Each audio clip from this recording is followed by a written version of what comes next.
My sister had been missing for 15 days. When I finally went to her house, the place looked ransacked. I was about to call the cops when I heard a noise coming from the closet. My blood ran cold. What I discovered inside changed everything. I thought I'd seen everything the world could throw at me. Years in the military, deployments, danger, but nothing, absolutely nothing, prepared me for the call that tore my world apart. What if the person you loved most disappeared, and the only thing they left behind was a terrified child whispering, "Mom told me to hide"? For 15 days, my sister Lana went silent. Not a call, not a text, not a single word from anyone in our tiny town. At first, I tried to rationalize it. A bad signal, her stubborn streak, that fierce independence that made you both proud and absolutely furious. But by day 10, the excuses were gone. Something was wrong. I was still on active duty, thousands of miles away, when my phone rang. It was Mrs. Lell, our neighbor back in Ashburn, Nevada. Mrs. Lell, who once chased a bear off her trash cans with a broom, sounded nervous. "Annie," she said, her voice shaking, "I haven't seen your sister in over a week. Her mail's piling up, her car's still in the driveway, and there's this smell." That word hit me harder than a rifle shot. Within hours, my emergency leave was approved.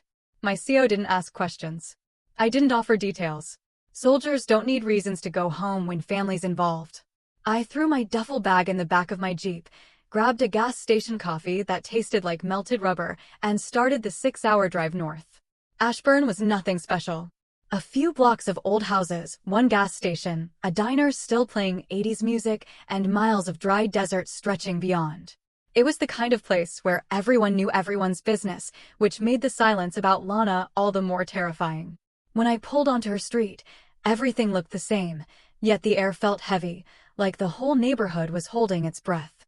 Her front door was cracked open. I froze. My training kicked in before my emotions did. Ignition off. Slow exit. Scan the area.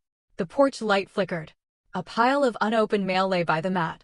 Her once vibrant flower beds were just dirt and weeds. Inside, the air hit me first. Stale. Warm. Thick. The kind of air that screams something went terribly wrong. The living room was a disaster. Couch overturned, cushions slashed, papers scattered. A photo frame lay face down, glass shattered. I picked it up carefully. Lana, with her son Connor, last Christmas. He was 7. The house was silent, save for a faint ticking. Her old wall clock from college. "Lana." I called out. Nothing. Louder. "Connor." Still nothing. I moved through each room like clearing a house overseas, controlled, methodical, heart pounding in my throat. The kitchen was worse. Cabinet doors ajar, fridge open, a plate smashed in the sink. A chair lay on its side, one leg splintered. And then, there was a dark stain on the tile near the counter. Not enough to panic, but enough to make my mind spiral into every worst-case scenario. Then, from the hallway, I heard it. Faint. Uneven. Breathing. I froze.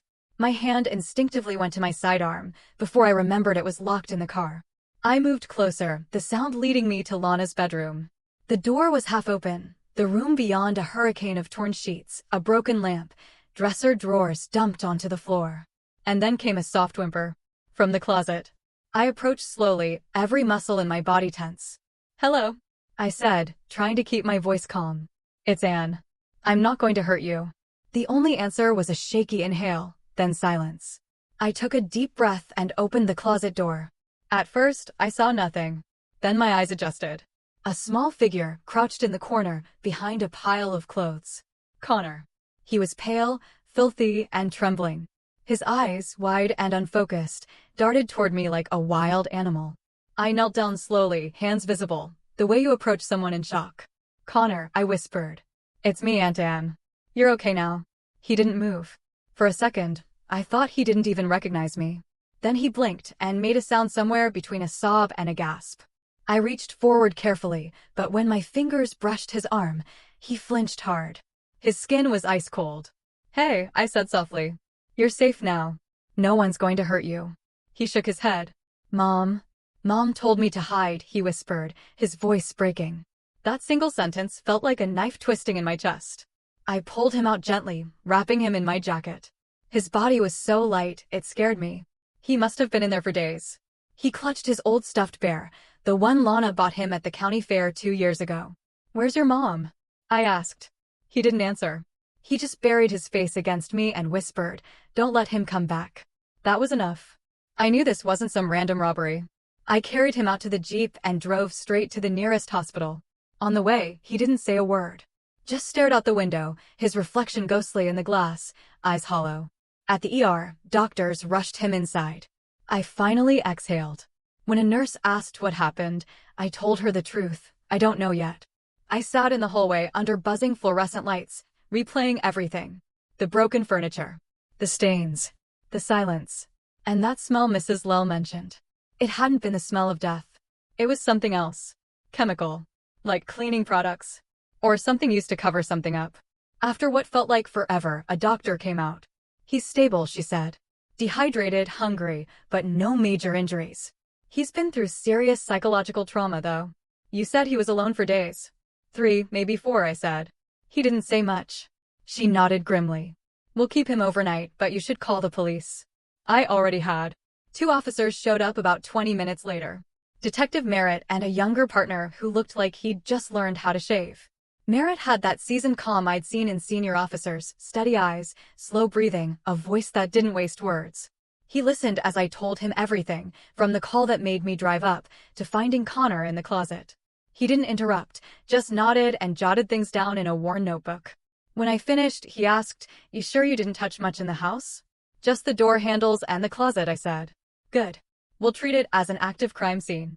He paused, studying me. "You're military? Army?" I nodded. "Then you already know the drill. Don't jump ahead of us. We'll find out what happened." I wanted to believe him, but I'd seen too much to trust easy reassurances. When I stepped outside the hospital, the night air felt colder than the desert had any right to be. The neon lights from the diner flickered on and off, like the world itself couldn't decide if it was still awake. I looked back through the glass at Connor. Sleeping in that hospital bed, his small hand still gripping that bear. Something in me hardened. I didn't know what had happened to my sister yet, but I knew this. I wasn't going back to base until I found out. And I wasn't letting anyone get away with it. The next morning, the sun barely made it through the blinds of that hospital room. Connor was awake, staring at the ceiling like he was somewhere else entirely.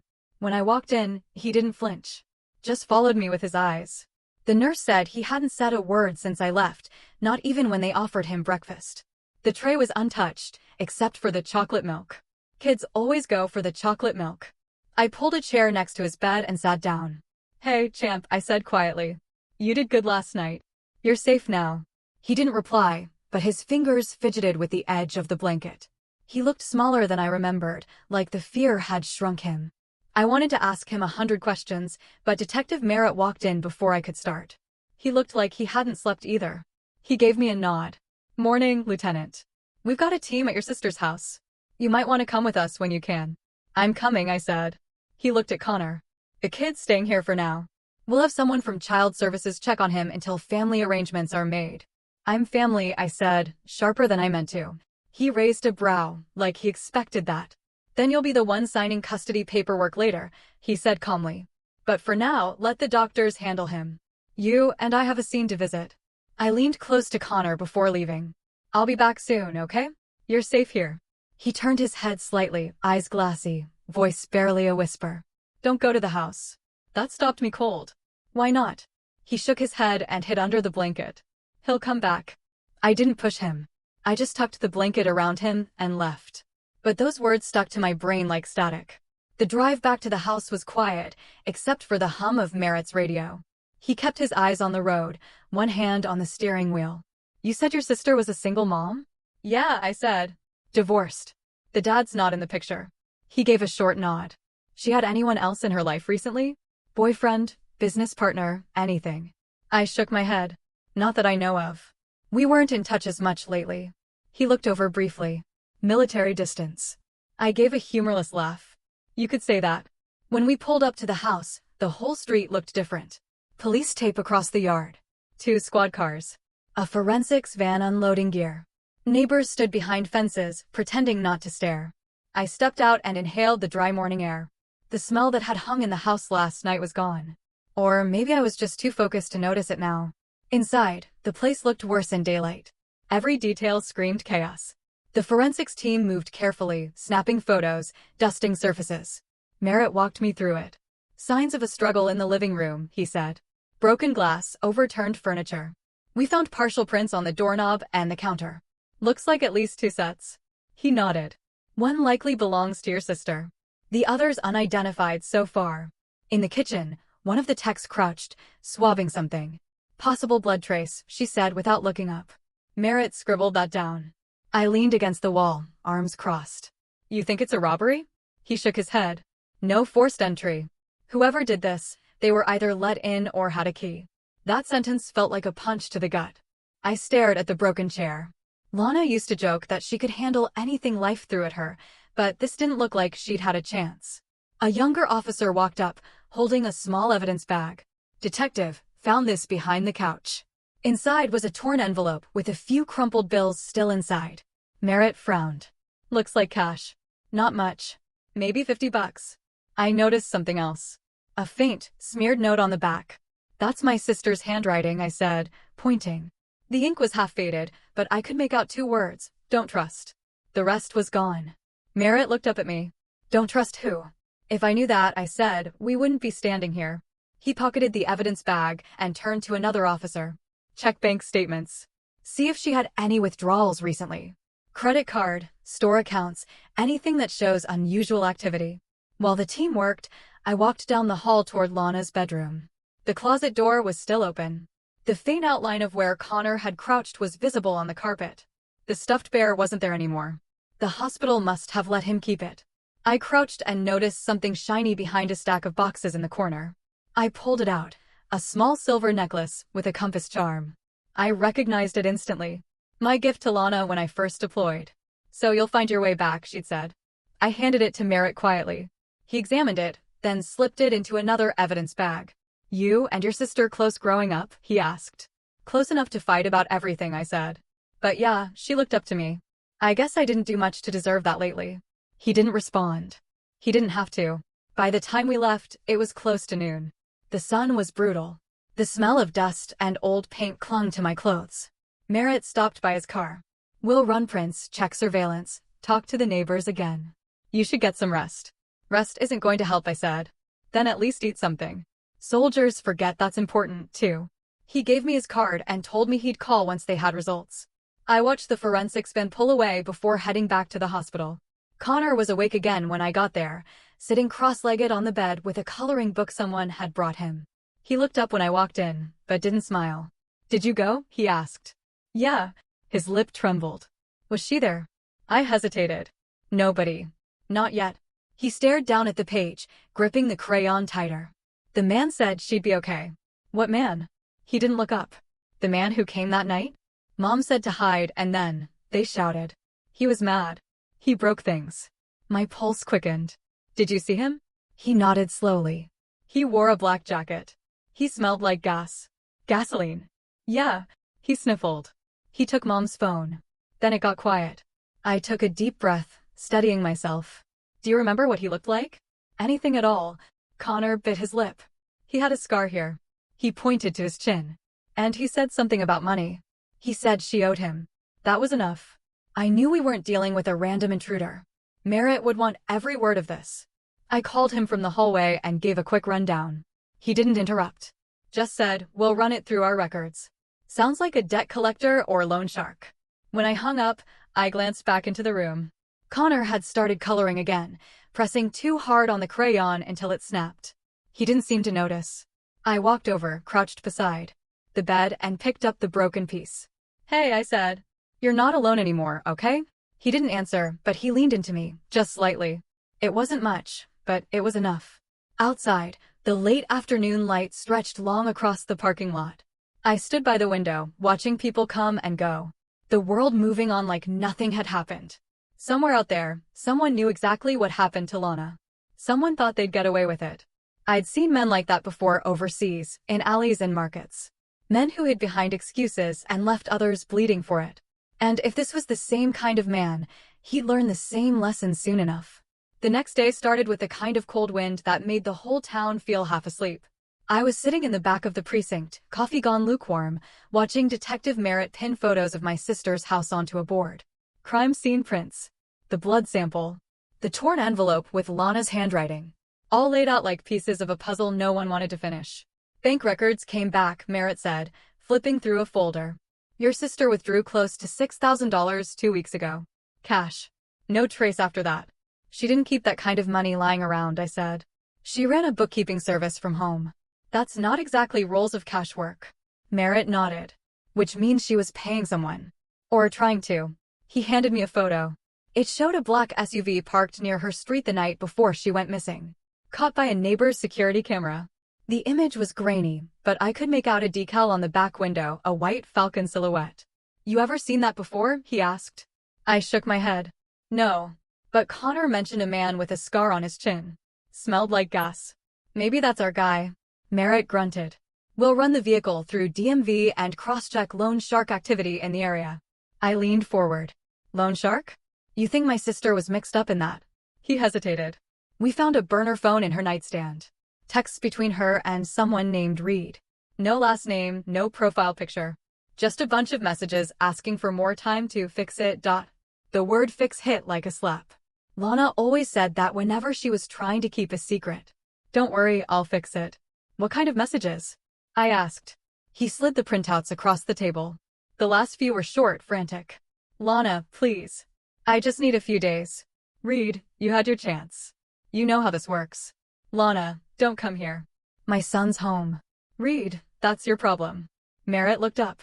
We've traced that number to a prepaid SIM bought at a gas station off Highway 50. I rubbed my temples. So, she was in trouble and no one knew. He gave me a look that wasn't judgmental, but it stung anyway. You were overseas. Training command in Fort Lewis. She didn't tell me anything, I said quietly. Maybe she didn't want me to worry. Merritt nodded slowly, like he'd seen the same thing before. Families hiding their mess until it exploded. A young officer poked his head in. Detective, you'll want to see this. We followed him to the evidence room, where a tech was examining fingerprints lifted from the kitchen counter. We got a partial match, the tech said, zooming in on the screen. Belongs to a guy named Reed Collins. Local contractor, but also a known associate of a small-time loan operation. Multiple priors for extortion and aggravated assault. Merritt looked at me. Sound familiar? No, I said, but I'd like to meet him. Not yet, he said firmly. We'll find him, but you stay out of it. Let us handle it. I didn't argue, but he could tell I wasn't promising anything. By noon, I was back at Lana's house. The police tape still fluttered, but the scene was cleared for family entry. The air inside had lost that smell of panic, replaced by something empty, a quiet abandonment. I started picking up the mess, not to clean, but to understand. The table by the window had her planner, still open to the week she disappeared. Her neat handwriting listed ordinary things. Pick up Connor's prescription. Call water company. Meet RC. 6 p.m. Confirm payment. There it was again. RC. I pulled out my phone and searched. Reed Collins Ashburn NV. The first hit was a listing for Collins Home Improvement, a remodeling business with a dozen bad reviews, and a photo of a man who looked like he could win an argument with a bulldozer. His smile didn't reach his eyes. And yes, there was a faint scar on his chin. The caption read, Owner and contractor established 2016. I scrolled further. 2 years ago, he'd been sued for unpaid work and property damage. The case was dismissed after a private settlement. Typical. I saved the image. When I closed Lana's planner, an envelope fell out from the back cover. It was sealed with tape, labeled, only in case something happens. My throat went dry. I peeled it open carefully. Inside was a short handwritten note, dated just a week before she vanished. If you're reading this, it means I couldn't fix it. I tried to protect Connor. Please don't judge me for what I did. Reed said he'd hurt us if I didn't pay. He wants everything. The store money, the house. I can't let that happen. Take care of Connor. I love you. Lana, the handwriting trembled in places, like she'd been writing fast or afraid someone might walk in. I read it twice, then folded it back, my fingers shaking.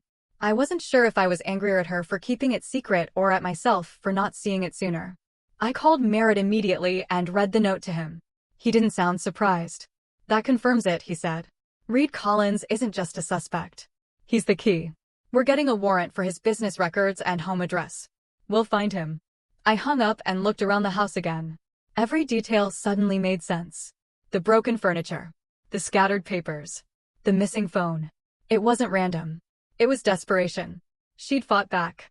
I sat on the edge of her bed, running my hand along the dresser, and my fingers brushed against something taped underneath the drawer. A small USB drive. I pulled it off and plugged it into my laptop. There was only one folder, Tax Files 2024. But inside were scanned documents that didn't belong to her business. Fake invoices. Wire transfers. Large cash deposits. All tied to Colin's home improvement. She'd been keeping records. Evidence. My chest tightened. Lana hadn't been just a victim. She'd been trying to expose him. I printed copies of everything and drove straight to the station. Merritt met me at the front desk, his expression unreadable. I handed him the folder. She was documenting him. Money laundering, fake clients, offshore payments. Everything. His eyes narrowed as he flipped through the pages quickly. Jesus. She was sitting on a financial bomb. Yeah, I said. And he found out. Merritt nodded grimly. We'll bring in Collins by tonight. He's not getting far. But even as he said it, I could tell he wasn't sure. Guys like Collins didn't just disappear. They prepared. When I walked out of the precinct, the sky had started to turn orange over the desert. The air smelled like heat and metal, and I caught my reflection in the glass doors, tired, tense, but determined. I wasn't thinking about regulations. Or what I was allowed to do. I was thinking about my sister writing that letter with shaking hands, probably believing no one would come for her. That wasn't going to happen again. I got in my car, started the engine, and stared down the road that led out of town. If Collins thought he could scare my family into silence, he'd underestimated the wrong damn sister. By the time the sun slipped behind the ridge, I was parked outside a place called Collins Home Improvement. It wasn't much of a business, a rusted sign, a gravel lot, and a prefab office that looked abandoned. A single pickup sat out front, dust coating the windshield, a half-empty coffee cup still in the holder. Merritt had told me to wait for backup if I ever saw Collins, but waiting had never been one of my strengths. I stepped out, walked up to the door, and tried the handle. Locked. I circled around the side, peered through a grimy window, and saw a mess of papers scattered on a desk. The monitor was still on, its glow faint against the dusty blinds. Someone had left in a hurry. I didn't need to break in to know it. The tire tracks leading away from the lot told the story. 2 sets. One from the pickup. The other newer, from a larger vehicle, maybe a van. They led toward the old industrial park on the edge of town. Merritt's voice echoed in my head, "Let us handle it." I ignored it. I followed the trail until it disappeared into a line of storage units by the freight yard. No lights. No security cameras. Just the hum of the wind through the metal siding. I scanned each door until I found one with a fresh scrape near the latch. Someone had forced it open recently. I crouched, peered inside, and caught the faint scent of gasoline again. Inside were boxes of paint cans, toolkits, and, shoved in the corner, a safe. Its door ajar. I turned on my phone flashlight and stepped closer. Inside the safe was a neat pile of cash, maybe 10 grand, and a notebook labeled Ledger. I flipped it open. Page after page listed names, dates, and dollar amounts. It wasn't home repairs. It was extortion. Loans with interest rates that could make a mobster blush. One name jumped off the page, L. Pierce. 12K outstanding. Due immediately.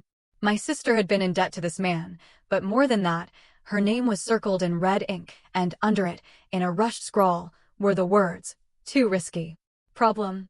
I heard a noise behind me, gravel crunching. I killed the light and stepped aside, pressing myself against the cold metal wall. The storage door creaked open, and 2 figures stepped in. One was tall, heavyset. The other smaller, twitchier. The taller man flicked on a flashlight. "You sure he left it here?" the smaller one whispered. "Yeah. He said he dropped the files and burned the place tomorrow. We grabbed the ledger tonight. It's done." I stayed still. Slow breathing. Heart steady. They moved toward the safe, the taller one cursing under his breath when he saw it open. F*******. Someone's been here. That was my cue to leave. I slipped out the side door, keeping low, but my boot hit a loose wrench. The clink echoed. Both flashlights swung toward me. "Hey, who's there?" I didn't stick around to explain. I ran. Their footsteps pounded behind me, one yelling, "Stop. You don't want to make this worse." Which was usually what people said right before making it worse. I cut between the storage rows and ducked behind a shipping container, forcing my breathing to slow. The footsteps stopped. A voice said, "Forget it. Grab the book." We'll deal with her later. Her. They knew who I was. By the time I made it back to my car, my hands were shaking, not from fear, but fury. I called Merritt. He picked up on the second ring. "Detective, I found something," I said, my voice tight. "A ledger. Storage unit near the freight yard. Collins's operation. 2 men showed up while I was there." "You went alone?" His voice sharpened. "I'm not great with patience." He sighed. "You could have been killed. Stay put. We'll send a unit." "I'm already gone," I said. "And I've got photos." I hung up before he could finish. At home, I spread out the pictures across the kitchen table. The ledger pages. The cash. The list of names. It was bigger than I thought. This wasn't just about one loan or one family. This was a full-blown money laundering ring. Collins was fronting construction jobs to funnel dirty money through fake invoices, and Lana had stumbled right into it. She'd been their accountant, probably unknowingly at first, until she realized what they were doing. The tax files on her drive weren't hers. They were his. I offed a glass of water and realized my hands were still trembling. The part of me trained to assess threat scenarios kicked in. Motive. Pattern. Resources. Collins had both money and muscle. He wasn't working alone. And if 2 of his guys already knew who I was, that meant I didn't have long before they came looking. The knock at my door that night didn't help. I froze mid-step. Another knock, louder this time. "Miss Pierce," a voice called. "Detective Merritt." I cracked the door open an inch. It was him, tie loose, expression worn, eyes sharper than usual. "You left out a few details in your call," he said dryly. "You want to tell me why my team found a half-open crime scene with fresh footprints?" "Because waiting gets people killed," I said. He exhaled through his nose, clearly fighting the urge to argue. "You're lucky those men didn't see your face. We pulled camera footage from a nearby gas station. They're Collins's guys. Both have records. Names, Jack Vargo and Luis Carver. Muscle for hire. Collins used them before." I leaned against the counter. "So, what's next?" "Next," Merritt said, "we issue a warrant for Collins's arrest and lock down every property he owns. If your sister's alive, he's our best shot at finding her." He hesitated, then added, "You need to stay out of this. You're too close." I laughed, bitter. "Detective, she was my sister." "Too close" stopped mattering the moment I found her kid hiding in a closet. He studied me for a second, then nodded. "Then do me one favor. If you find something before we do, you call me first. No cowboy moves." "Can't promise that," I said. He half smiled. "Didn't think you would." After he left, I sat back down at the table. The ledger stared back at me like a silent accusation. I picked up the photo of Lana and Connor from the shattered frame. She looked happy, genuinely happy, the way people do right before everything falls apart. There was still one thing missing. Proof that Collins had gone after her personally. The ledger showed money. The text showed threats. But I needed a connection, a location, a date, something that tied him directly to that night. I opened her laptop again and dug deeper. Hidden in her email drafts was an unsent message. Timestamped 11:42 p.m. The night she disappeared. To Detective M at Ashburn PD. Subject, urgent. Collins's records. Message, Detective, I have everything. He found out I copied the files. If something happens to me, check the cabin by Mill Creek. That's where they meet. Please hurry. The cursor blinked at the end of the last sentence. Frozen mid-word. She'd been interrupted before she could hit send. I stared at the screen, the hum of the fridge suddenly deafening. Mill Creek. 10 miles north of town. I grabbed my keys, shoved the printed copy of the email into my pocket, and headed for the door. If Collins had been there once, maybe he still was. And if he wasn't, there'd be something. Tracks, evidence, anything that could tell me what really happened that night. The drive was dark and quiet. The desert stretched out endlessly on either side of the road, my headlights cutting through the dust, catching nothing but shadows and scrub. When I finally turned off onto the dirt path that led toward the creek, I killed the engine and listened. Crickets. Wind. And somewhere in the distance, a faint metallic clatter. I reached for my flashlight, took a breath, and started walking toward the sound. The closer I got to Mill Creek, the colder the air felt. The road turned from dirt to mud, tires slipping in patches where the rain had hit days earlier. I parked beneath a cluster of pine trees and killed the engine. The place was quiet. Too quiet for somewhere that was supposed to be a meeting spot. Just the sound of the wind brushing through the branches and the soft rush of water in the distance. The cabin wasn't hard to find. It sat low against the slope. A small wooden structure with peeling paint and a porch that sagged like it had given up trying to stand straight. The front door was locked, but the lock was new. Shiny. Cheap. Recently installed. I stepped around the back, found a cracked window, and pushed it open just enough to slip inside. The smell hit first: mold, stale smoke, and something chemical. Bleach, maybe.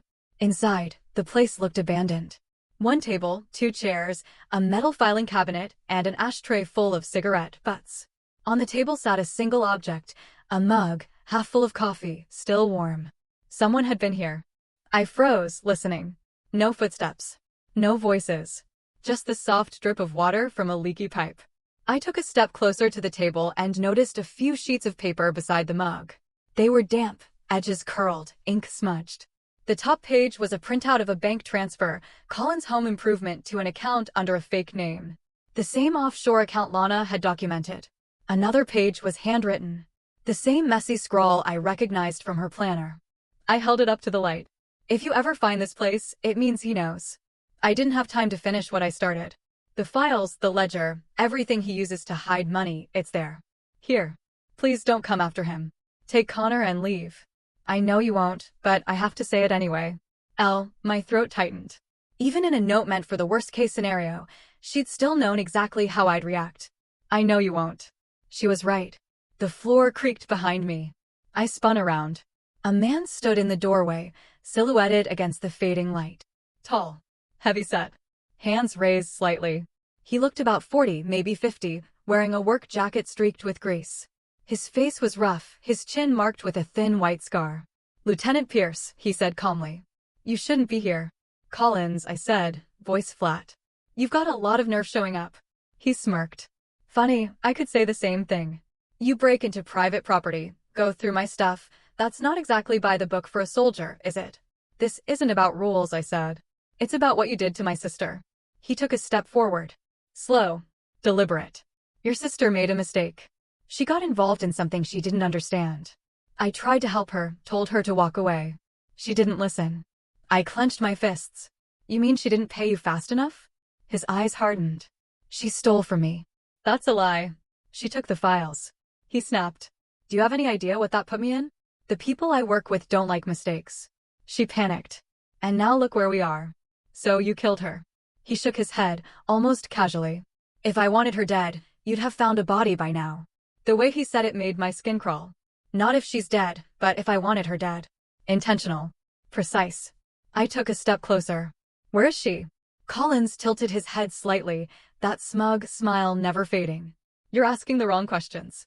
You should be asking yourself why she didn't tell you anything. Maybe she knew what you'd do. He turned to leave, but I moved faster. I grabbed him by the collar, slamming him against the doorframe. Where is she? His hand shot up, gripping my wrist, hard enough to hurt. Your first mistake. For a moment, we stood locked in that standoff. The kind that could go bad fast. Then, headlights flashed outside. Collins shoved me back, straightened his jacket, and walked out into the open. I followed, staying just behind him.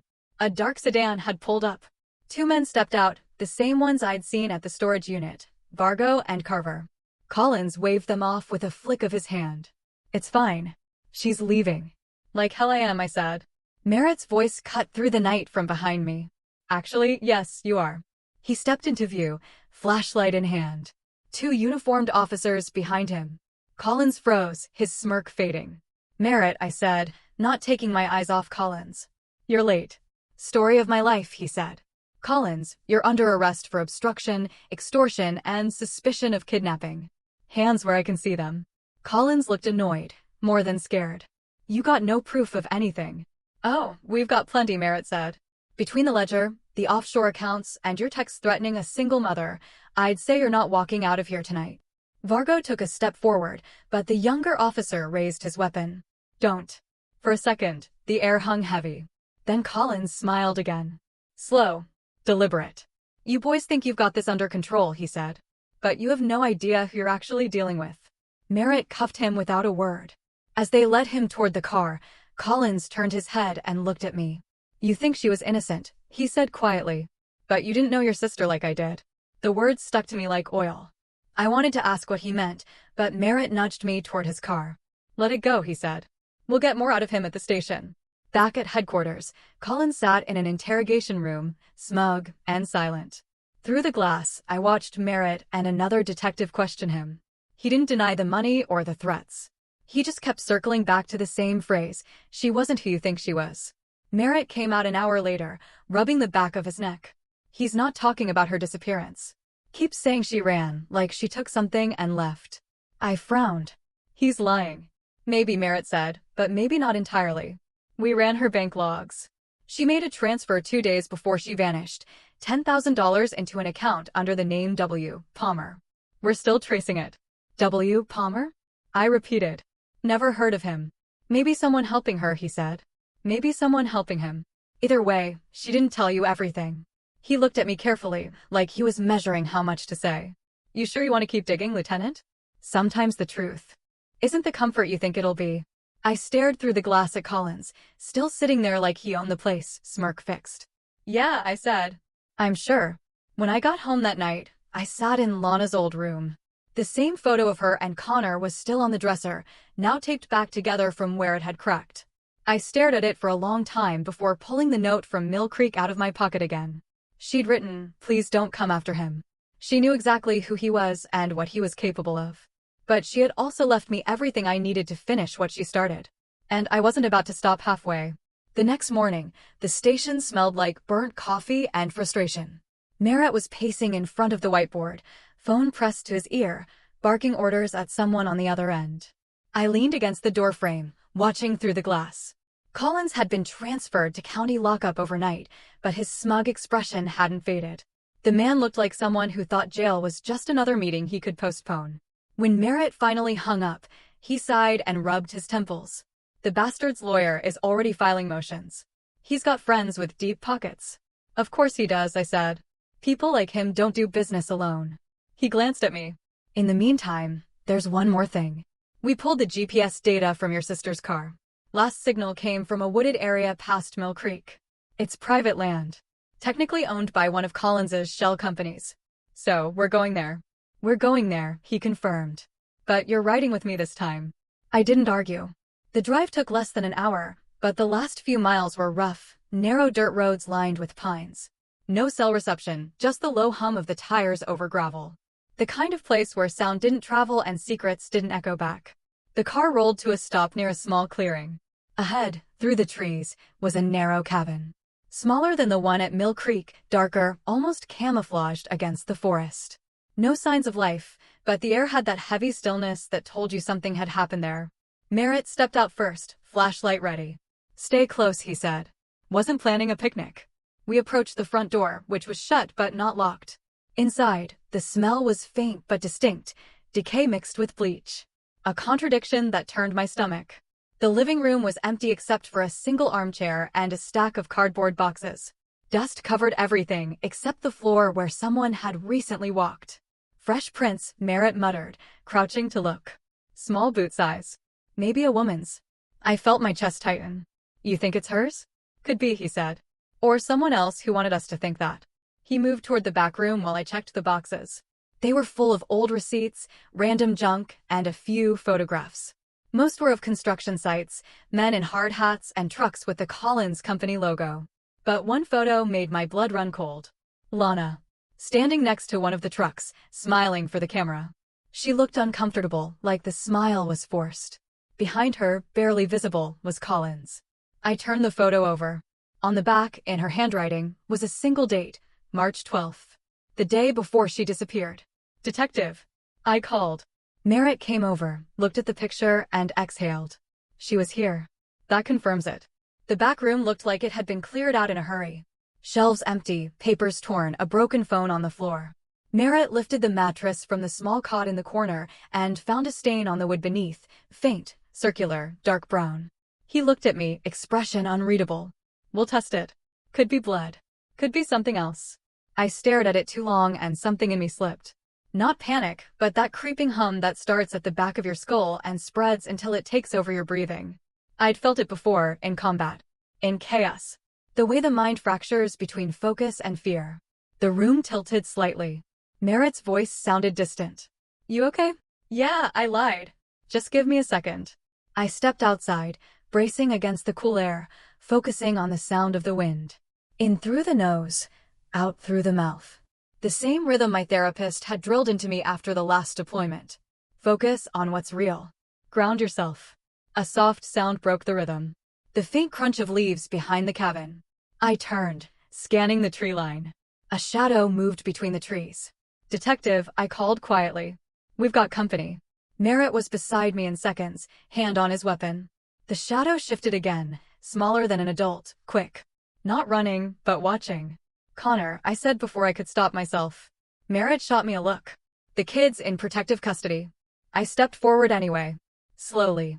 The figure darted away, deeper into the trees. Merritt swore under his breath. "Damn it. Stay here." Like hell. We followed. Careful. Silent. The path curved down toward the creek where the trees thinned out. When we reached the bottom, the figure was gone. But there, by the water, something caught the light. A small silver chain. A charm shaped like a compass. I crouched, picking it up. It wasn't mine. The design was newer, thinner. Merritt looked around, scanning the area. "Could be Lana's," he said quietly. "Or someone who wanted to make it look that way." My voice came out tight. "She wore one like this when we were kids. Said it meant she'd always find her way back." He exhaled slowly. "Maybe she still will." We walked further along the bank, the mud soft beneath our boots. Something about the pattern of the footprints ahead caught my eye. 2 sets. One smaller than the other. Both leading toward the water, then disappearing. Merritt crouched beside them. Adult female and someone else. Size 8, maybe 9. Recent. Within 48 hours. He glanced at me. "If she's alive, she's been moving around here." I nodded, but part of me wasn't convinced. The logical part said it was possible. The soldier in me, the one who'd seen too much, knew how often possible turned into denial. We followed the creek a bit longer, until we found an old fire pit, surrounded by beer cans and a tarp. Someone had been camping here. Maybe for days. A folded flannel lay half buried under the tarp. I pulled it out and froze. It was Lana's. I recognized the faded pattern instantly. Blue and gray. Cuffs frayed. One button missing. Merritt took it gently from me, slipped it into an evidence bag. "We'll run DNA," he said. "But I think you already know." I nodded, unable to speak. Back at the cabin, the tech team was arriving. Merritt started directing them. Photos, soil samples, prints. I stayed outside by the jeep, staring at the tree line. The wind picked up, carrying the scent of pine and damp earth. Somewhere in the distance, a crow called, sharp and lonely. The hum in my head hadn't faded. I pressed my palms against the hood of the car, grounding myself again, focusing on the heat of the metal. I could still see that stain under the cot. Still smell the bleach.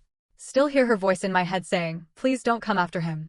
When Merritt came back out, he handed me a small plastic bag. Inside was a torn piece of notebook paper, found wedged behind the filing cabinet. It was Lana's handwriting again. Only 3 words this time. "Trust the river." I turned it over in my hands, the meaning sinking in like water through soil. The creek had always been her escape as kids. When everything got bad at home, she'd run to the water, sit there until the world made sense again. "Trust the river," I repeated quietly. Merritt glanced at me. "You think it's a clue?" "Maybe. Or maybe it's her way of telling me where to look next." He gave me a long look, but didn't argue. "If she left that for you, we'll find what she wanted us to see." He went back to the techs, talking logistics, calling for another sweep. I stayed by the car, clutching that piece of paper like it was the only thing keeping her alive. The forest around us shifted with the wind, branches creaking like old bones. And somewhere beyond the trees, I could swear I heard running water, steady, unbroken, and still moving forward, no matter what tried to stop it. I didn't sleep that night. Every time I closed my eyes, I saw the flannel shirt, the stain on the floor, and that note, "Trust the river." The words looped in my head like a mission order I hadn't been able to complete. I sat at the kitchen table, maps spread out, tracing the creek that wound north past Mill Creek into the state forest. The old railway cut through there, along with a few cabins used by hunters or off-grid loners. If she was alive and hiding, that's where she'd go. By sunrise, I was already on the road. I didn't tell Merritt. He'd try to stop me. Protocol. Call backup. But this wasn't about procedure anymore. This was personal, and I'd lived too long following orders that only got people buried. The forest was thick this time of year, green and gold and endless. The dirt trail narrowed until it barely looked like a road. I parked and continued on foot, boots crunching through fallen branches. The sound of the river grew louder with every step, steady and cold. Half a mile in, I found something. An old campsite, half collapsed, fire pit cold, but recent. A few empty food cans, a torn tarp, and muddy footprints leading down toward the riverbank. I crouched and studied them. 2 sets again, one smaller, one heavier. And then, faintly, I heard something metallic click behind me. Hands where I can see them. The voice was male, deep, calm. I turned slowly, my palms raised. It was Collins. He looked rougher than before, unshaven, eyes bloodshot, jacket streaked with dirt. He wasn't supposed to be out of jail, but there he was, standing 10 feet away with a revolver pointed at my chest. "You've got a hell of a habit of showing up where you shouldn't," he said. "You're supposed to be in custody," I replied, keeping my voice steady. He grinned. "Money buys fast lawyers. And friends. Merritt's a good cop, but even he can't keep a lock closed when the key belongs to someone else." I took a step forward. "You killed her, didn't you?" He tilted his head, pretending to think. "Killed? No, she was alive the last time I saw her." "Scared?" "Sure." Crying, begging me to make it stop. But breathing. My jaw tightened. "Where is she now?" He shrugged. "You really want to know? Or do you want someone to blame? Because those aren't the same thing." I moved closer, slow and deliberate. "You don't get to talk like you're the victim here." His smirk vanished. "You think I wanted this?" "Your sister poked around where she didn't belong. She was smart, too. Smart for her own good. She thought she could expose people who've been in this game for decades. She was trying to protect her son." "Yeah," he said. "And now look where that got her." That was it. Something in me broke. Before I knew it, I was on him. The gun went off once, the bullet tearing through a tree behind me. I tackled him hard, the weapon skidding across the dirt. We hit the ground in a tangle of limbs and adrenaline. He swung first, wild, angry. I blocked, countered, drove my knee into his ribs. He gasped, tried to grab for the gun again, but I kicked it out of reach. He spat blood and glared up at me. "Go ahead, soldier. Do what you came to do. That's what you people are good at, right? Cleaning up messes." For a second, I almost did. My hand hovered near the gun, my pulse thundering. He wanted me to cross that line, to become the same kind of monster he was. But the training that had built me, the discipline that had kept me alive through years of combat, pulled me back. I grabbed his wrist, twisted hard until he cried out, and yanked his hands behind his back with a zip tie from my pocket. "You don't get to decide how this ends," I said quietly. When Merritt arrived, because yes, I'd finally called him, he didn't even look surprised. He just stared at Collins, cuffed and bruised, and then at me. "Couldn't wait, huh?" "Didn't trust waiting," I said. He sighed. "Fair enough." We drove Collins back to the station, silence heavy in the car. Merritt's jaw worked like he was chewing on words he didn't want to say. Finally, he muttered, "He's not the type to act alone. If he's talking about people in this game, that means a network. And that means your sister got caught in something bigger than this town." "She mentioned offshore accounts," I said. "Maybe she found proof of who those people are." "Maybe," Merritt said. "But she also mentioned the river." "Trust the river, Dot." "She was leaving us a trail," I said. He nodded slowly. "If that's true, she might have hidden something out there. Evidence. Maybe a drive. Something she couldn't keep in the house." We locked Collins in holding again, under tighter supervision this time. He didn't say a word during booking. Just stared at me with that same unnerving calm. As Merritt filled out paperwork, I stood outside the room, watching through the glass. Collins looked up and smiled. Just slightly. "You think this ends with me?" he said through the intercom. "You really don't know what you're walking into." "I know exactly what I'm walking into," I said. "You're just the first stop." He laughed, low and mean. "You sound just like her." I won. The words hit harder than they should have. I left before I could give him the satisfaction of seeing it. Outside, the afternoon light was fading into orange again, dust hanging in the air. I leaned against the hood of my Jeep, letting the silence settle. For the first time since this began, my hands were steady. Maybe it was exhaustion. Maybe it was purpose. Merritt joined me a few minutes later. We found something in Collins's truck. A second burner phone. Different number. There's one text from an unknown contact. Timestamped the night Lana disappeared. He showed me the message on his phone. Unknown. Package handled. Riverside cleaned. No trace. Collins, good. She had the drive. Make sure it's gone. I stared at the screen. They used the word package. You think that means her? Merritt frowned. Could mean the